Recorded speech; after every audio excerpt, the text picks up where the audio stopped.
The U.S. Constitution, what you need to know. So what is the U.S. Constitution?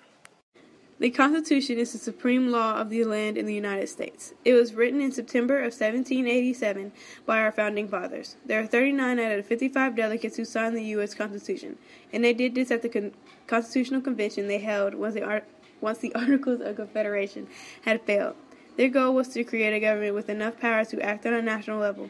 The Constitution would give us what the Articles of Confederation didn't: an army, a national currency, a president, and an equal balance of power. The Constitution is currently used as a sort of rule book for our government. They base laws off what the Constitution says is allowed. One of the documents that influenced the U.S. would be the Magna Carta, which was signed by King John. It bounded the king and the people so that they would follow the same laws. Also, the Mayflower Compact was an influential document which made 41 political males chosen to sign under the majority rule. And last, the document which asserted the independence from Great Britain. John Locke and the Enlightenment influenced the formation of the Constitution. John Locke's natural rights are used in the Constitution. They were in order that men were born good and equal, that they had rights to life, liberty, and property. That was later changed to the pursuit of happiness. This was written when our founding fathers wrote our Declaration of Independence. Also, John Locke's idea that if the government doesn't protect its citizens, then the citizens can overthrow the government and replace it with one that does. The Enlightenment influenced the Constitution because it reflects philosophers like John Locke, Montesquieu, Baron de Montesquieu, and Voltaire. John Locke's idea of natural rights, which are the rights to life, liberty, and property, are used in the Constitution, as well as Voltaire's idea of religious freedom, and that is a characteristic that our Constitution is known for. And Baron de Montesquieu, whose ideas of checks and balances and the separation of power is being used in our Constitution as well. There were 6 principles that were stated in the Constitution that, even though created a long time ago, they are still being used today. The first principle is popular sovereignty. This means that citizens of our country are able to say what they feel and get attention from the governments if they feel that it's important. The second principle is limited government.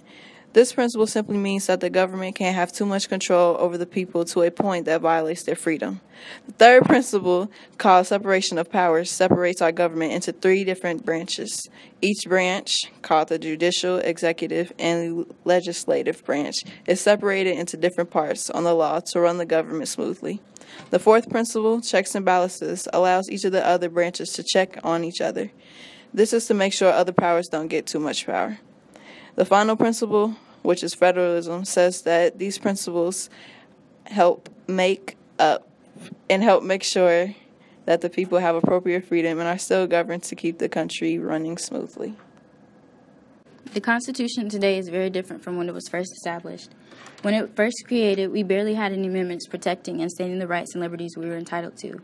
We didn't have any laws protecting abortion, the banning of slavery, freedom of speech, or religion. As our nation progressed, then we had these amendments added to our Constitution to protect our rights and liberties.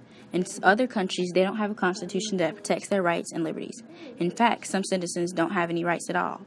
Since our Constitution had an open government, we decided to create a democracy which gave equal power to the government and the people of the United States.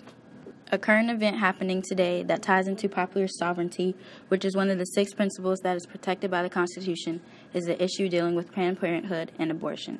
The Constitution protects the 14th Amendment, which gives Americans the right to abort.